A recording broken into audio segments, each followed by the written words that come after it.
तो friends, welcome to IAF academy. दोस्तों, हमने हिस्ट्री का चैप्टर जो हमने स्टार्ट किया था, ये हमारा दूसरा पार्ट है। पहले पार्ट में हमने पढ़ा था हड़प्पा सभ्यता के बारे में थोड़ा बहुत, उसके आधार, उसके नामकरण के बारे में पढ़ा था। ये दूसरा है जिसमें हम बताएंगे। आज हमारा टॉपिक है हड़प्पा सभ्यता की विशेषताएँ। ठीक है, इसमें देखिए, जो इसमें से सबसे बड़ी सभ्यता जो थी हड़प्पा सभ्यता, इसके नगर नियोजन के बारे में बात करेंगे। ठीक है, पहला क्या है? नगर नियोजन। तो नगर जो थे वो दो भागों में बांटा गया था। ठीक है, पहला था पश्चिमी और दूसरा था पूर्वी।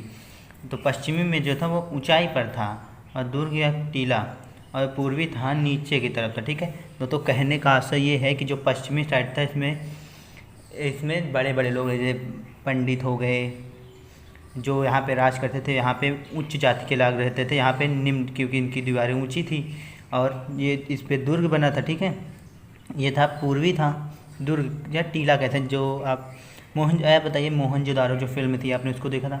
उसमें देखिए, आपने देखा होगा कि हीरो जो था वो नीचे की तरफ रहता था, वो हीरोइन से मिलने जाता था तो वो पश्चिमी की तरफ जाता था ना। तो वही बात है इसमें। ठीक है, इसमें नीचे की तरफ जो रहते थे वो निम्न जाति के लोग थे और पश्चिमी में उच्च जाति के, इसलिए ये ऊपर था। ठीक है, इसमें एक अपवाद है दोस्तों, धौलावीरा। जो धौलावीरा है उसमें, जिसमें ऐसे पूर्वी पश्चिमी था, इसमें हड़प्पा में जो धौलावीरा में मिला है दोस्तों किला, उसमें पश्चिमी पूर्वी नहीं था, उसमें उत्तर, मध्य और निम्न रहता। ठीक है, और दूसरा बात करते हैं, पश्चिमी भाग दुर्गीकृत है। ठीक है, मतलब पश्चिमी भाग जो था वो दुर्गीकृत था और जो पूर्वी था वो दुर्गीकृत नहीं था। तो अपवाद इसमें भी है दोस्तों, चन्हूदड़ो जो है इसमें कोई दुर्गीकरण नहीं है। ठीक है, इसमें दुर्गीकरण क्यों नहीं है? तो बात ये है दोस्तों कि यहाँ पे मनके का कारखाना था, यहाँ पे लिपस्टिक मिली है, आभूषण मिले हैं, काजल, कंघा, उस्तरा भी मिला है। तो दोस्तों, इसका आशय ये है कि यहाँ पे जो था, यहाँ पे ब्यूटी पार्लर का काम चलता था यार, आप कुछ भी समझिए, यहाँ बाल वाल कटता है। तो वहाँ पे दोस्तों कोई, आप हमेशा देखिए, आप बाल कटवाने जाते हैं, वहाँ पे लिखा तो रहता नहीं कि ये फलाना फलाना लोग, कि वहाँ चाहे ब्राह्मण हो, क्षत्रिय, वैश्य, शूद्र, वहाँ पे तो सब आएंगे। ठीक है, और यहाँ पे दोस्तों इसीलिए इसे चन्हूदड़ों में क्या मिला है? ये सब मिला है। ठीक है, इसीलिए इसका कोई ध्रुवीकरण नहीं किया गया था कि कोई आए ना आए, वहाँ पे सभी लोगों को निम्न देखा जाता था। ठीक है, जिसमें स्पेशली यहाँ पे मिट्टी की पक्की हुई पाइप नुमा नालियाँ मिली हैं। ठीक है, और जो कहीं पे भी नहीं मिला। ठीक है, यहीं पे केवल पाइप नुमा नालियाँ भी मिली हैं उस ज़माने में दोस्तों। ठीक है, 1931 में इसे मजूमदार ने खोजा था। ठीक है, और बात करते हैं अब दूसरी, कालीबंगा की। ठीक है दोस्तों, कालीबंगा जो था वो दुर्गीकृत किया जाता था। और कालीबंगा की खोज किसने की थी? अमलानंद घोष ने कब की थी? 1951 में। इसलिए चन्हूदड़ों का मजूमदार 1931 में। ठीक है, और कालीबंगा का अमलानंद घोष 1951 में। ठीक है, कालीबंगा जो दोस्तों, इसे काले रंग की चूड़ियाँ भी कहा जाता था। ठीक है, यहाँ पे खेती के प्रमाण मिले हैं, अग्निकुंड मिली हैं, वेदिकाएँ मिली हैं, जुते हुए खेत मिले हैं और समाधान भी मिले हैं। ठीक है दोस्तों, तो यहाँ पे जो पश्चिमी और पूर्वी जो दुर्गीकृत हुआ करते थे, ये दोनों अलग अलग दुर्गीकृत होते थे। ठीक है, और यह कहाँ पे है? राजस्थान में है। ठीक है दोस्तों, कालीबंगा। अब देखिए, अब हम बात करते हैं लोथल की। ठीक है दोस्तों, लोथल तीसरा है लोथल। यहाँ पर पूर्वी तथा पश्चिमी दोनों भाग एक साथ दुर्गीकृत किया गया था। ठीक है दोस्तों, तो जिसमें कुछ क्या कहा जाता है, लघु हड़प्पा भी लोथल को बोला जाता है, इसे लघु मोहनजोदड़ो भी बोला जाता है। और गोदीवाड़ा जहाँ था, बंदरगाह भी था दोस्तों, क्योंकि ये गुजरात में पड़ता है। ठीक है, यह गुजरात में है। इसकी खोज कितने की थी? AS राव ने 1954 में। ठीक है, इसका जल प्रबंधन था, क्योंकि समुद्र की वजह से वहाँ पे समुद्र भी, आप देखिए गुजरात में समुद्र भी है, इस वजह से इसका जल प्रबंधन के भी। इसमें रंगाई कुंड और अग्निकुंड भी मिले दोस्तों। ये आप लोगों के एग्जाम में ज़रूर पूछे जाते हैं। लोथल में क्या निम्न मिला है? लोथल कहाँ पे स्थित है? इसकी खोज किसने की थी? कब की थी? ठीक है दोस्तों, आप बस ध्यान लगा के पढ़िए, हम एक भी क्वेश्चन बाहर नहीं जाएगा। ठीक है, और चौथा देखिए, जहाँ पे सड़कें, जो मोहनजोदड़ो या हड़प्पा था, इसमें सड़कें समकोण पर कटती थी दोस्तों। उस ज़माने में भी रास्ते समकोण बनती थी। ठीक है, ये बहुत पहले की बात है, भगवान से भी पहले की बात है शायद। क्योंकि उसके बाद वैदिक सभ्यता आया। मोहनजोदड़ो के बाद आप पढ़िए सभ्यता, हड़प्पा सभ्यता के बाद वैदिक सभ्यता था, ठीक है, जिसमें ऋग्वेद, यजुर्वेद, उत्तर वैदिक काल, ये सब, ठीक है। इसमें देखिए आज भी दोस्तों सड़कें जो होती हैं, चौराहे देखिए ऐसे ही समकोण कटती हैं एक दूसरे के, ठीक है। और यहाँ पे जो दरवाजे थे, खिड़कियाँ थी दोस्तों, वो गलियों में खुलते थे, ठीक है। और जो लोथल था, अपवाद दोस्तों, ये लोथल था, वहाँ पे मुख्य सड़क पर खुलती थी, जो उनकी दरवाजे खिड़कियाँ मुख्य सड़क क्यों खुलती थी, क्योंकि हमने बताया है कि या गुजरात में है और समुद्र की वजह से दोस्तों, अगर समुद्र में अगर हमको वहाँ पे समुद्र में वहाँ पे तो हमेशा काम ही होता रहता होगा, ठीक है। तो इसलिए यहाँ सड़क पे खुलती कि नहीं तो गली में खुलेगी तो सामान कैसे ले जाएंगे दोस्तों, ठीक है ना। और पांचवा है समुचित जल की निकासी व्यवस्था, ठीक है दोस्तों। अपवाद जो बनावली था उसमें जल निकासी का साक्ष्य नहीं मिला है, बाकी हर जगहों से साक्ष्य मिला है, ठीक है दोस्तों। अब देखिए पक्की नाली की अगर बात की जाए, पक्की ईंटों का प्रयोग, तो जो इसमें अपवाद दोस्तों, इसमें कालीबंगा जो है वो पूर्वी और पश्चिमी में था, तो इसको कच्ची ईंटों से दोस्तों इसकी दुर्गीकृत किया जाता है, क्योंकि यहाँ खेतों के प्रमाण मिले हैं दोस्तों। और यह क्योंकि यह खेतों की रक्षा होती थी जानवरों से, इसीलिए इसे छोटी छोटी कच्ची दीवार उठा दिया करते थे किनारे किनारे, ठीक है। और जो दोस्तों यहाँ पे जो चनहूदड़ो है, चनहूदड़ो में वक्राकार ईंटों का प्रयोग हुआ है, ठीक है। वक्राकार, अगर आपसे एग्जाम में पूछ ले कि चनहूदड़ो में किस प्रकार के ईंटों का प्रयोग हुआ है, तो आप क्या बताएंगे, वक्राकार, ठीक है। आज हम दोस्तों पूरा हड़प्पा सभ्यता आज खत्म कर देंगे, ठीक है। अब देखिए हम महत्वपूर्ण तथ्य के बारे में बात करते हैं, ठीक है। जो दोस्तों दास प्रथा होती है, इसके प्रमाण मिले हैं। पहले दास प्रथा कैसे होती थी दोस्तों, कि जो नौकर होते थे उनको एक ही बार में खरीद लिया जाता था इकट्ठा पैसे देके, ठीक है। लेकिन आज ऐसा नहीं है, क्यों, क्योंकि अगर कोई भी नौकरी के लिए रखते हैं किसी को भी, तो आप उसको कहेंगे कि हम इतना पैसा दे रहे हैं, आप हमारे साथ ज़िंदगी भर लीजिए, कोई रहेगा, कभी नहीं रहेगा दोस्तों। हम उसको पेमेंट में रखते 10,000, 15,000, 20,000 महीने देकर। लेकिन अगर अब आप किसी को बोलें कि मैं इतने पैसे आपको दूंगा, आप हमारे साथ हमारे दास बन जाइए हमेशा, तो कोई नहीं बनेगा। लेकिन उस समय में दास प्रथा था, उस ज़माने में ऐसे ही होता था, ठीक है। इकट्ठा पैसे दे देते थे और वो उनकी ज़िंदगी भर सेवा करते थे। और मातृ प्रधान था दोस्तों, मतलब आजकल क्या है दोस्तों, हमारे घर की, कुछ लोगों के घर की माताएं उसमें मालकिन होती हैं घर की, कुछ के पिता होते हैं, तो इसमें नारी प्रधान, मातृ प्रधानता किसके आधार पे, तो नारी जो मूर्ति है दोस्तों वो सबसे ज़्यादा मिले हैं, ठीक है। और सती प्रथा का भी प्रमाण मिला है दोस्तों। कहाँ पे मिला है, तो ये लोथल और कालीबंगा में मिला है। क्यों, क्योंकि ये युगल समाधान एक साथ मिले हैं, ठीक है दोस्तों। युगल समाधान साथ में मिले हैं और इसमें शवों का अंतिम संस्कार किया गया था लोथल में, और इसमें गाड़ा गया था, ठीक है। तो इसके जो लोथल मिले वो 3 मिले हैं, 1 मिले हैं, इसके 1 प्रमाण मिले हैं, ठीक है। ऐसा नहीं है कि जहर खा के मर जाओ, वो तो बात की बात है, लेकिन ये यहाँ पे आधार था दोस्तों, एक आधार पे बता दिए कि अगर साथ में मिला है। और दोस्तों हम बात करें सिंधु सभ्यता की, तो इसमें लोग शाकाहारी भी थे और मांसाहारी भी थे, ठीक है। अब आभूषणों की बात करें तो वो लोग आभूषणों के दोस्तों बहुत शौकीन थे, ठीक है। वो सोने, चांदी, मणिक, मिट्टी, सीप, हाथी के दांत, इन सभी चीज़ों के गहने बना के पहनते थे, ठीक है दोस्तों। सीप जानते हैं ना, समुद्र में होता है, इसे समुद्र की मोती कहते हैं, वो होता है, ठीक है। और हाथी दांत आप जानते हैं कि आज भी जैसे आंध्र प्रदेश हो गया, असम हो गया, जो समुद्री तट के पास है दोस्तों, जहाँ जंगल ज़्यादा है, वहाँ पे आज भी हाथी के दांत के गहने बनवाए जाते हैं दोस्तों, ठीक है। और दोस्तों यहाँ पे एक दर्पण मिला है, जो दर्पण था उस ज़माने का, उसके अगल बगल ये जो देख रहे हैं आपने चित्र बनाया, उसमें बगल बगल तांबे के डिजाइन बने हुए थे, ठीक है। और सुई मिली है दोस्तों, सुई किसमें की थी, हाथी दांत की थी, ठीक है। और कंघी भी थी, वो भी हाथी दांत घिस घिस के बनाए होंगे वे लोग। और जो इनका जीवन निर्वाह होता था, तो उसका मुख्य कारण था कृषि, वहाँ पे वो लोग करते थे, पशुपालन करते थे, शिल्प करते थे, व्यापार। आप शिल्प देख के घबरा गए होंगे ना, अरे भाई यहाँ पे हमने बताया कि ये लोग किस में बनाते थे, हाथी दांत के बनाते थे ये लोग आभूषण, तो ये हाथी दांत की सुई बनाते थे, कंघी बनाते, तो यही तो है यार शिल्प, इसी के तो बनाते थे, तो इसमें क्या दिक्कत है भाई। अब देखिए 7वां देखिए व्यापार, ठीक है। ये व्यापार ये ज़्यादातर दोस्तों ये व्यापार जो करते थे वो मेसोपोटामिया से करते थे, ठीक है। उस समय मेसोपोटामिया का शासक था सारगौन, ठीक है। इसके अभिलेख मिले हैं जिसमें दिलमून कहा गया है फारस की खाड़ी को, ठीक है दोस्तों, और मेलुहा कहा गया है सिंध को। अब माकन ये इसमें एक शब्द था उसके अभिलेख में, लेकिन उसकी अभी तक पुष्टि नहीं हुई है। अब हम किस आधार पर कह सकते हैं कि नहीं हड़प्पा से इसका व्यापार होता था, तो दोस्तों जो मेसोपोटामिया की जो मुहर थी वो उर थी, और किस वो हड़प्पा की मुहर मिली है, ठीक है दोस्तों। वहाँ पे मेसोपोटामिया में उर और किस में हड़प्पा की मुहर मिली है, ठीक है। इस वजह से हम लोग कहते हैं। अब आयात की बात करते हैं दोस्तों, ये क्या खरीदते और क्या बेचते थे, ठीक है। तो ये जो आयात करते थे वो दोस्तों खैत्री एक जगह है राजस्थान में, वहाँ से ये लोग तांबा खरीदते थे। कोलार की घाटी कर्नाटक में जो आज भी मौजूद है वहाँ से ये लोग सोना मंगाते थे।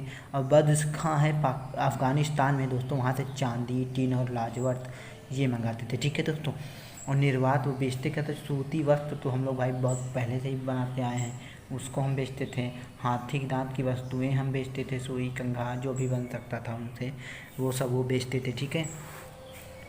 और कृषि की बात की जाए तो हड़प्पा सभ्यता के लोगों को कुल 9 फसलें ज्ञात थी, ठीक है दोस्तों।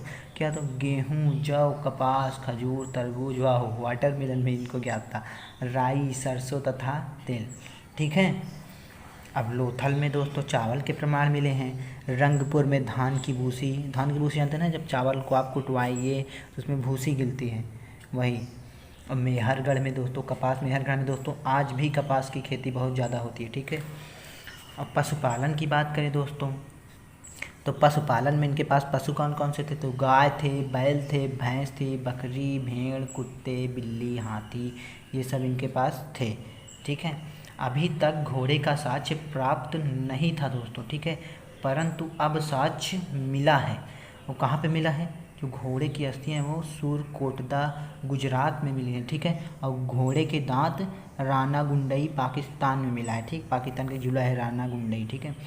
और मोहनजोदड़ो के ऊपरी हिस्सों में भी घोड़े का प्रमाण मिला है, इसकी अस्थियाँ मिली है, ठीक है। तो पहले अगर आप 2 साल पहले तक की किताब को आप पढ़ेंगे तो उसमें घोड़े का साक्ष्य प्राप्त नहीं था, लेकिन अब की किताब पढ़ेंगे नई लेटेस्ट वाली तो उसमें घोड़े का प्रमाण दिया हुआ है, ठीक है। हालांकि सबसे प्रिय पशु कुबड़ वाला इनका सांड हुआ करता था, ठीक है। और देखिए मुद्रा जो थी इनकी दोस्तों, ऊँट, घोड़ा, गाय, ये सब इनमें छपा नहीं होता था, लेकिन अस्थियाँ मिली हैं इनकी, ठीक है।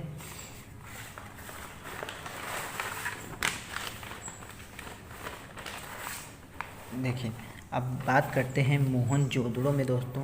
मोहनजोदड़ो में एक पत्थर की मूर्ति मिली है जो पुरोहित की है, ठीक है। पुरोहित जानते हैं ना, पंडित, जो बड़े पंडित होते हैं उनको पुरोहित बोलते हैं। वो उनकी जो दोस्तों वो था, जो उनको कपड़ा पहने उसमें तिपतिया अलंकरण एक तरह की डिजाइन होती है, वो था, वो साल ओढ़े हुआ था, वो साल में डिजाइन बना तिपतिया की। तभी तो हमको पता चल गया कि उस समय वस्त्रों पर कढ़ाई भी होती थी, ठीक है। और नेक्स्ट बात करते हैं मिट्टी के बर्तन के। तो जो वहाँ पे कुम्हार थे दोस्तों, उनके पास चाक का वो प्रयोग करते, चाक जानते हैं ना, जो गोल गोल रहता है उसको घुमा देते हैं, गोला गोला डंडा डाल के वो घूमता रहता है, उसमें वो बनाते रहते हैं, ठीक है। और ईंट भट्ठों का भी प्रमाण मिला है भाई, पक्की ईंट का जब प्रयोग कर रहे हैं तो ईंट का भट्ठा तो होना लाजमी बात है, ठीक है। अब ये लोग दोस्तों मापन की विधि बात करें तो ये लोग फुट भी जानते थे और क्यूबिक भी जानते थे, ठीक है। और बाट के लिए दोस्तों ये निचले स्तर पर रहता था जिसे द्विभाजन प्रणाली बोलते थे, और ऊपरी स्तर पर दशमलव प्रणाली। दोस्तों इनको द्विभाजन और दशमलव प्रणाली भी पता थी, ठीक है, उस वक्त की बात है ये। और बाट भी मिले दोस्तों जो घन आकार के मिले, अपने यहाँ जो देखिए बट जो तौलने वाला होता है किलो, वो अपने यहाँ गोला गोला रहता है, 4 कोण में रहता है, ठीक है। मैं वैसे 5-6 कोण में रहता है ना, ऐसे ऐसे ऐसे ऐसे ऐसे ऐसे, तो ये था, ये यहाँ पे 4 कोण मिलता था, ठीक है, जैसे ईंट का हो।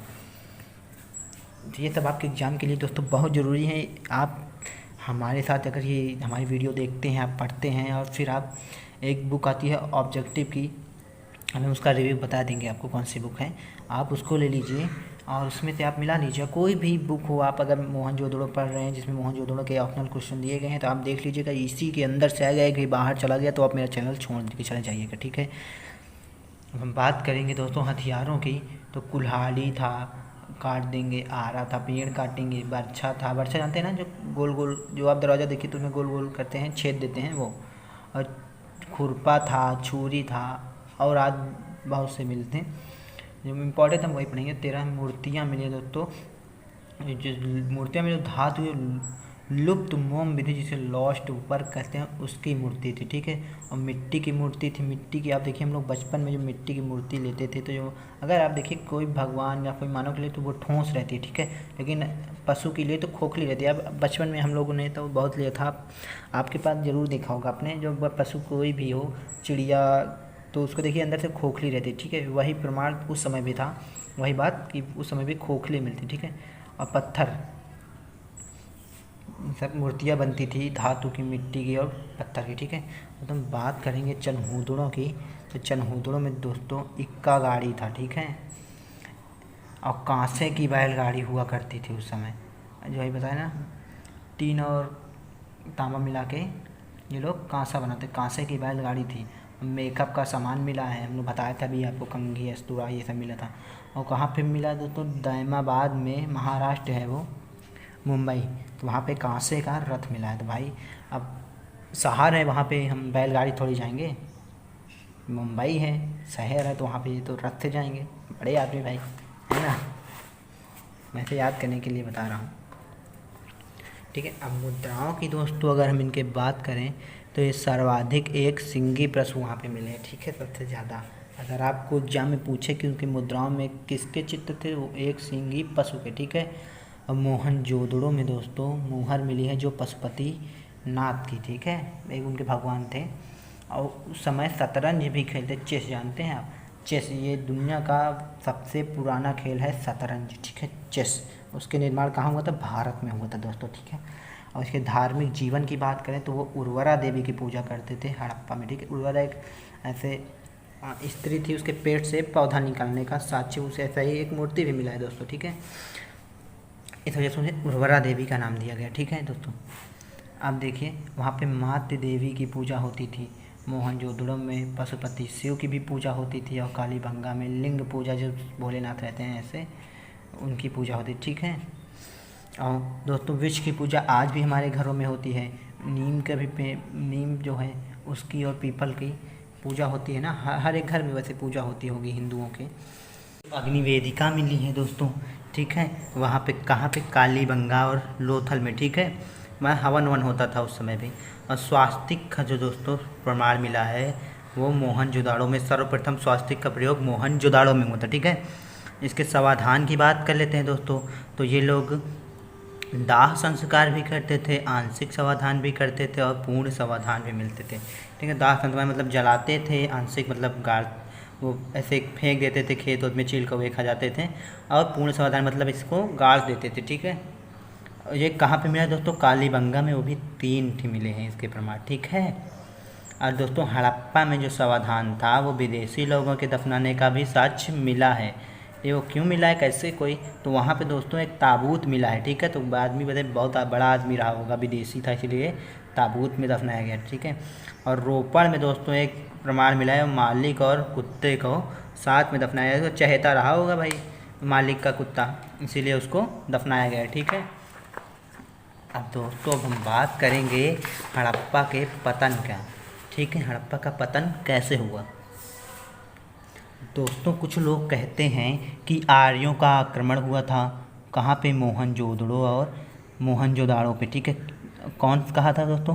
तो कहे थे मार्टिन व्हीलर, ठीक है, और गार्डन चाइल्ड थे, ये लोग इतिहासकार थे, उन्होंने कहा कि विदेशी लोगों के आक्रमण। तो दोस्तों हमने कहा किस आधार पे भाई? तो उन्होंने कहा 38 नरकंकाल एक साथ मिले हैं, तो हमने भी कह दिया भैया विदेशी लोग और विदेशी बात, ठीक है।